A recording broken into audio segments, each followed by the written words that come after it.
got some of that new deck cleaner. I gotta go get that.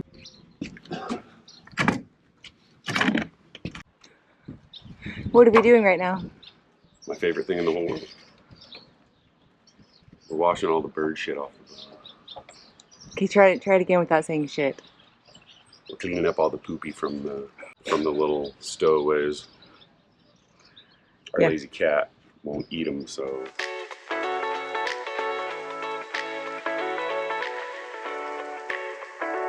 Hey, we're Jenny and Rich, and our stowaway is Twitchell the Marina Cat.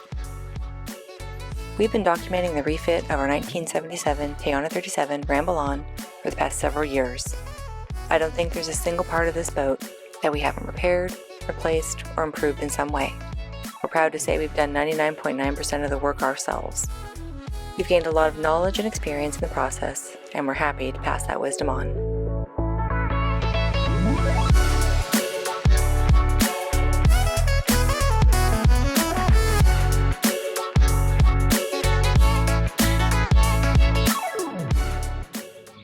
Hey, welcome back for a status update. We haven't got our engine yet, and we got a couple of little things going on here and there, but so it's the middle of May now, and we were supposed to get it near somewhere around the middle to end of April. Haven't got our engine yet, so called, said I guess we'll get it when we get it, and you know, it's sitting on a boat somewhere between here and Japan. So everything we've had planned is getting pushed further down the line. Gonna have to call up the canvas guy and get that pushed down. We're supposed to be there in the middle of June. Still got to go to the boat yard, haul out, all that stuff. So that's where we're at. Disappointing. We got some cabinet projects coming up, so we still got to kind of optimize the storage inside the boat, and we'll be working on that as well. I'm pissed off. We don't have an engine. I don't know when we're gonna get it. We're gonna probably miss our canvas date after we finally, you know, got somebody who can do canvas work for us. We've got to be in the Bay Area, so yeah, I'm a little frustrated. At least we can take care of the bird shit on the boat and, you know, clean her up, scrub her up. There's a couple of little things. I need to do the whisker stays and put new turnbuckles, and I got T-toggles and turnbuckles for that. We're gonna go spread out that piece of shade cloth material. Measure for the staysail. Cut that thing up. We need to measure for the staysail. We can get that thing ordered. It's a whole lot of busy little scattered projects, but you know. He's right there. He's coming this way. Who? The sea lion. Oh. There he is right there. Out there He might be tearing up fish, but I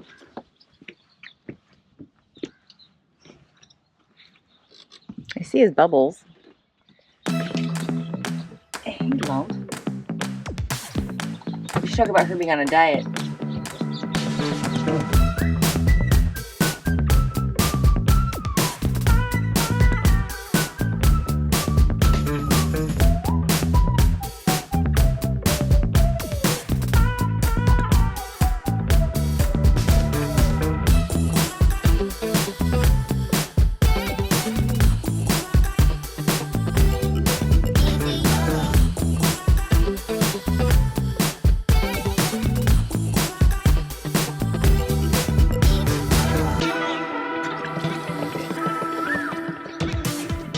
Yes.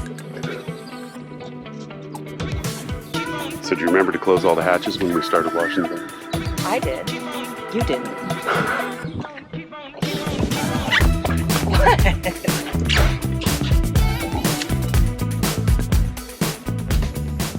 I don't want to say cheap. What do I want to say? Inexpensive. We're going to cut a kind of an inexpensive, low quality tarp for the front of the boat.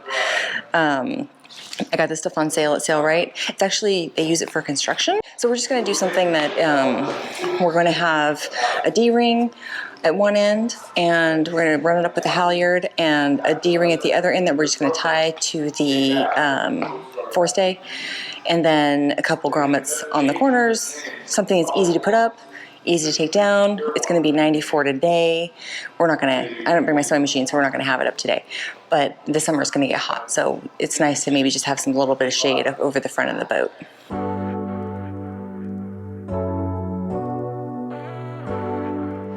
So what we need is, we took some measurements here. We're going to do 10 feet across the backside. We're going to do 6.5 feet across the front, and then 10-6 on the sides. A very basic trapezoid. And that's it. I'm hoping this is not going to be like a complicated ordeal. Except for the wrinkles. Yeah, we'll just do the best we can.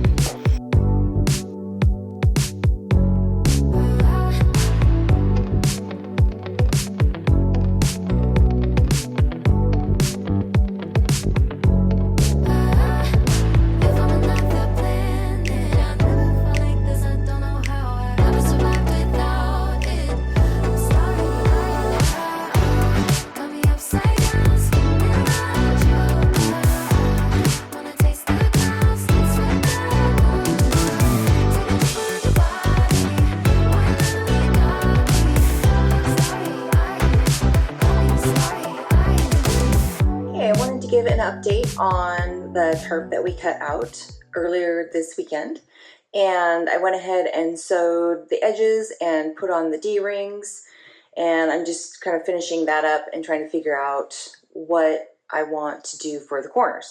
So what we decided to use for the edges, because like I said, this isn't like some high-end expensive tarp. I made a better shade tarp for the cockpit, and you can watch one of those, it's in one of the other videos, out of the Wearethegood, I don't know, premium or whatever. It's like the higher end Wearethegood, and it's great.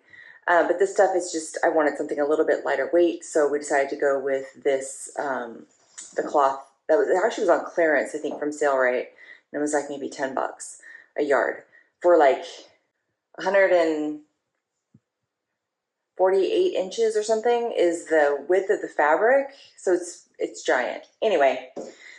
So what we decided to use was this stuff called flag tape, and this is, I think, 1.5 inches. I think I was going to get 2 inches, but they didn't have it. So this is the smaller stuff. But anyway, it's just a pre-folded. You actually use it when you make burgees or flags and things like that. This is kind of a woven material. It's not sticky or anything like that. It's called flag tape, but it's not adhesive. So what I did was I sewed the flag tape just around the edge of this whole thing. This is the underside. I just kind of finished the edges like that. I put a little bit of canvas reinforcement. I had this extra from the jerry can covers. I had some cutouts from the top part, so I just had some extra pieces. I just cut those and put them on there. Just kind of give it a little bit of something. So our idea originally was to do a grommet in the corner, and I don't know, that's a little bit thick now with this flag tape. We could maybe do a grommet here, but I could also just sew on a piece of webbing that we could loop a string through and do it that way. So I might do that. And then for the D-ring sides, so under here, this is in the middle at the front and back, and I put a piece of the shelter right stuff, which I also had, that was extra from the jerry can covers. And then I got these stainless steel D-rings just on Amazon, and I didn't even do like a cross cut thing because this really just shouldn't be taking a lot of weight or anything like that. So I just kind of did a simple attachment for the webbing with the D-ring inside, and that's it. And basically it's done. Like I said, I need to just do the corners, figure out what I'm going to do for the corners. We could do both. I could put a piece of webbing here, and if we would decide to do a grommet, we could do that as well. So that is the update for the tarp.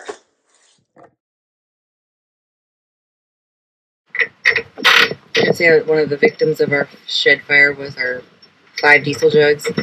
No, we only had 4. 4, sorry. We only lost 20 gallons of diesel. So anyway, back to this diesel jug Jeni got a few months ago that now you can't even order it on Amazon. Like, they're not even available in these skinny tall. It's from Canada. Well, yeah, it's from Canada. And now they're all the squatty, wide, square ones. They're more like a cube than a... Right. So I only ordered one just to make the pattern. And then we were going to buy more because we had 4 that burned in the shed. And then when we got it... The old one's stored with the fuel nozzle inside the... But when we got this...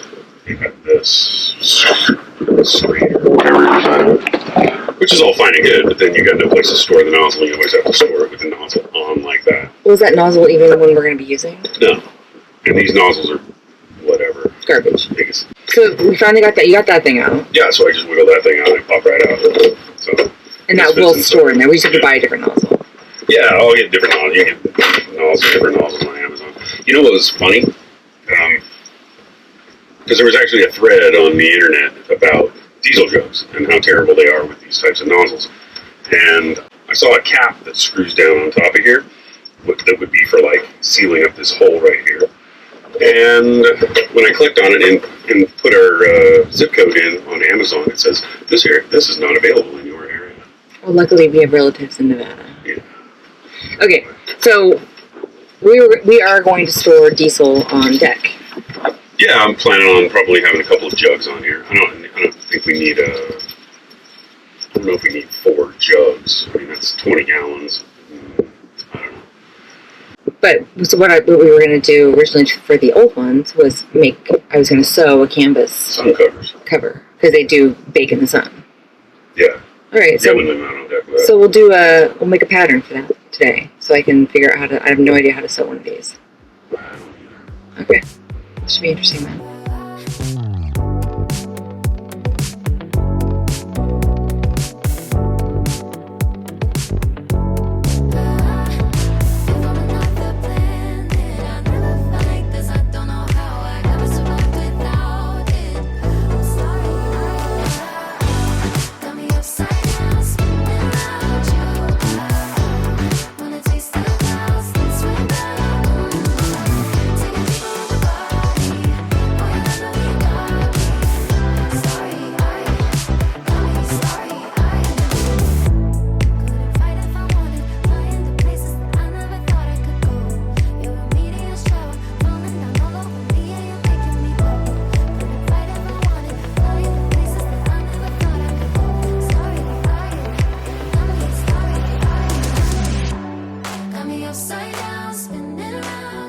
And now just a quick update on the jerry can covers. So we made a template out of the scrim material, and it took us a long time because we didn't really have any idea of how to do it. And once I started kind of I had like some scraps and I kind of was piecing it together a little bit, just did not like it. I didn't like how it turned out. I think it would have, it was a little more fitted, and I think that would have been nice to have kind of a more fitted look. But I just think that they, this isn't my forte necessarily, so I don't want to spend a whole lot of time trying to figure it out and do it. Luckily, Sailray made some, and they came up with their own template. And I think now they actually have it on their website where you can print it out, but they didn't have that when I did it. So I just kind of recreated what they did and came out with a very simple design, or I just copied their design. And it was a lot easier. So what we have is, I just used the Cadet Gray. This is from Sailray. It's one long piece. And then in this you cut an opening, and they used some other kind of vinyl. I used Shelterite for the reinforcement, which I'm hoping lasts. A couple pieces of Velcro that matches on this, which is a flap that covers it like that. And then back here there's also a gap, so that if you want to put a strap on it going vertically around the top, you can. And then the two sides, these two pieces make up the two sides. So I did like kind of how simple this design was. And then here's what it looks like actually on the jerry can. So you can see I didn't do it all the way to the bottom because we did want to have a little bit of a gap for water and what have you. This comes up so you can see why there's an opening like that. And then covers there. Like I said, then you can wrap it this way, attach it, which when they're sitting on deck, we're going to attach them to a support piece back here or something. And then you can also, if you need to, attach it this way underneath here. And it's all kind of protected. So in general, it's a pretty simple design, and I made 2. I have 2 more to make, and then we'll have 4 total. And I think that's all the jerry cans we're going to carry. So not too bad.